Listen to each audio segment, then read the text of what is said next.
What's up everyone, and welcome back to HateWatchers.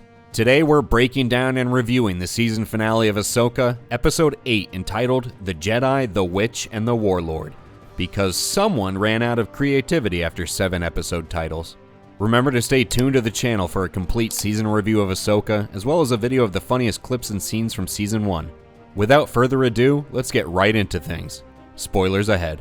We open up at Thrawn's clunker, the Chimera, where everything is loaded and ready to go. So does he do the smart thing and leave? Of course not. Morgan is officially invited into the Red Witches of Thay cult, and she gets a complimentary green tea facial scrub with her membership. They pull the magical sword of fan service reference out of their ass and give it to Morgan. Gee, I wonder if that'll be used in the next 15 minutes. Ahsoka and her short bus comrades are absolutely crawling toward the final conflict, without any sense of concern or urgency. Boy, it really makes us at home care about the stakes when the characters don't seem to give a fuck. Ezra, who didn't use weapons 30 minutes ago, is building a lightsaber. Then he uses the Force to make Sabine disappear. On top of the ship, Ahsoka and Sabine cap off their season-long journey by doing what they've done the whole way through, having a long, boring conversation without a hint of emotion.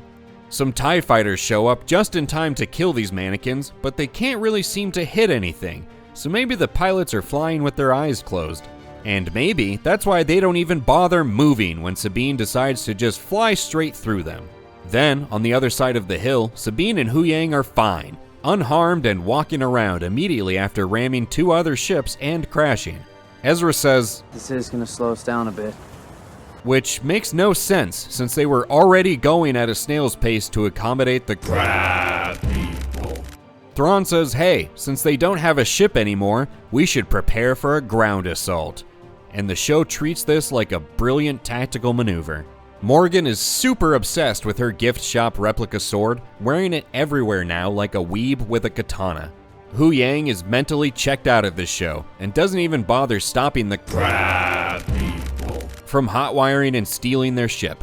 The 3 smooth brains try a frontal assault on the seemingly undefended position when, surprise, surprise, they're bombarded by the Star Destroyer above.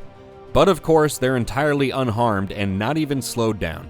Moron Thrawn looks like an idiot when the enemy enters his fortress in under 30 seconds.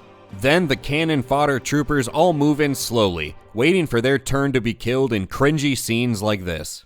But suddenly, the witches reanimate the troopers, except now, they're even more mindless and stupid than before.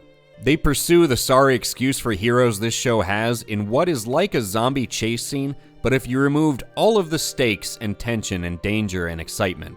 Upstairs, Thrawn says he somehow still needs more time to leave, and then he just stops talking and waits, until Morgan volunteers to sacrifice herself just to break the awkward silence.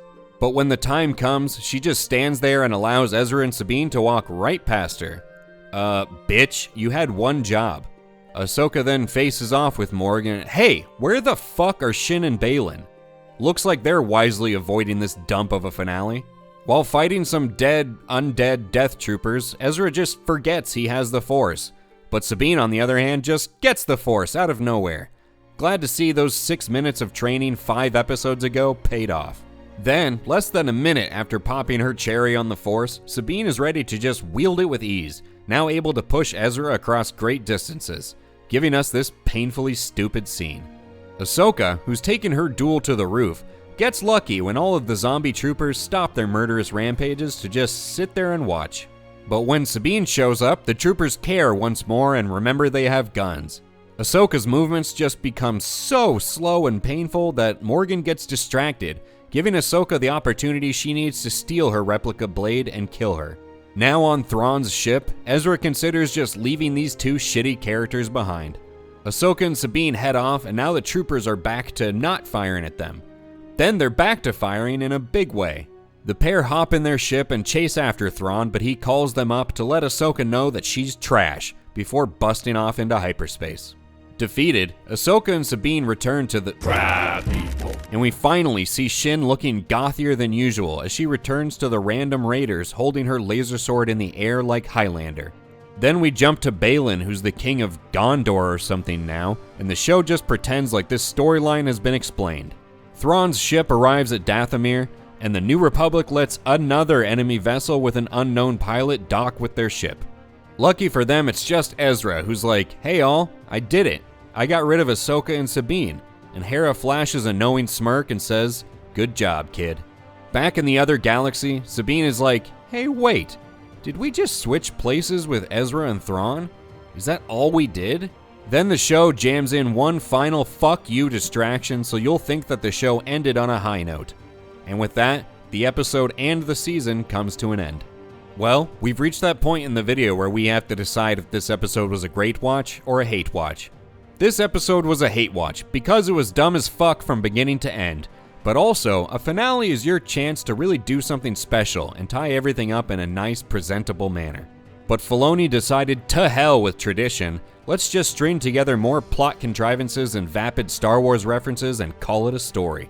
So not only was this a bad episode on its own, but it also takes a hit for floundering in the all-important finale episode slot. So this whole season was about Ahsoka and Sabine trading spots with Thrawn and Ezra? I can look back on this show fondly if this leads to Ahsoka and Sabine dying miserably alone in this distant galaxy, but Disney Star Wars doesn't fulfill dreams like that. They're in the business of nightmares now. And we have a sneaking suspicion that things were set up like this so that Filoni has an excuse to bring back his dumb whales in his supposed movie, allowing him to shove that lame idea down the throats of millions more. Speaking of the movie, this would be a terrible point in the story to launch a movie from. If viewers couldn't feel invested in these characters from the beginning of this show and their situations at the beginning of the season, then starting off mid-story in a different galaxy is a recipe for disaster, especially with Filoni's inability to write anything coherent. So we're thinking that there could be a season 2 for Ahsoka, despite the incredibly low viewership numbers. And if you asked Lucasfilm, we think that they'd probably say that they're keeping their options open for a season 2, which translated to English from bullshit marketing speak means that yet again Disney Star Wars is just slinging shit around like a monkey without a plan. Speaking of planning, let's talk about Thrawn. This season would have been better if they had just left him alone and not revealed him until the last scene of the season. They did fuck all with him, and when he was present on one of the 3 sets he ever appeared on, they just chipped away at his legacy and made him look incompetent. Why on earth is he wasting time and resources continuing to go after Ahsoka's band of carefree mouth breathers? Just leave. Have Thrawn and his troops survived by eating crayons for a decade? And at the end of the season, Thrawn pulls up to Dathomir, implying that his cargo is a bunch of Dathomirian witches that are dead or in stasis. Which means they're likely setting that up to be his real power base that he uses to terrorize the galaxy. And making Thrawn dangerous because of anything other than his brilliant military mind is a mistake that detracts from what people loved about the original character. But at this point with Disney Star Wars, I'm just surprised they even got his color right. The zombies were interesting for several seconds until they proved feckless, and none of the geniuses this show was following thinks to just dismember them. No, let's just keep slashing them with surface wounds and running away. It was only a halfway interesting idea to begin with, and they managed to ruin it in about 30 seconds. Baylan and Shin were totally wasted. Their stories went nowhere and had no payoff or resolution. The last time we saw Shin, she was running away with her tail between her legs, and then we see her in this episode for 10 seconds without explanation. And we still don't even know what the hell Baylan is trying to do. As far as we know, he just wanted to go to this other galaxy so he could do a Viking cosplay with no one around to make fun of him. His story was a nothing burger that hints at a larger ambition but with no actual substance or answers. We see him once during this episode on some mountains carved in the image of the Father and the Son, 2 of the Star Wars gods introduced in the Clone Wars, possibly alluding to the prospect of Baylan doing something in regards to those gods, like taking up the role of the Father. Or maybe, just maybe, hear me out, it was another vapid reference that will have no meaning or substance. We didn't care for the Star Wars gods when they were brought up in the Clone Wars, and we won't care for them if they're brought up again in live action, so Baylan's character and story were completely wasted. Sabine. Oh god, Sabine. Sabine's sudden and totally telegraphed force powers are horseshit. She just needs the Force, so she has it now. Gee, I wonder if there are any other characters in Star Wars history that needed the Force at some point. I hope they got the help they needed too. Then, just mere seconds after using the Force for the first time, Sabine is just as strong as anyone else and tosses Ezra across this great distance. The Force powers and their usage in this show in general have been wildly inconsistent, and they're just ramped up or tamped down when convenient, which is just horrendous writing. And early on, why on earth are the characters going so slow? Why is there no sense of urgency to get back to their only foreseeable route off this planet and stopping Thrawn? You know, the thing you're supposed to be doing here?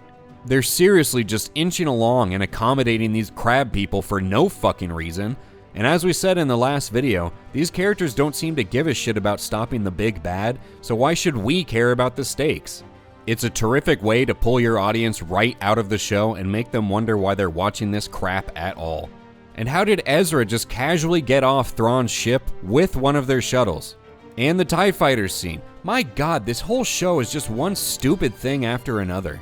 Filoni is a terrible live-action writer, but we'll discuss that more in our complete season review video.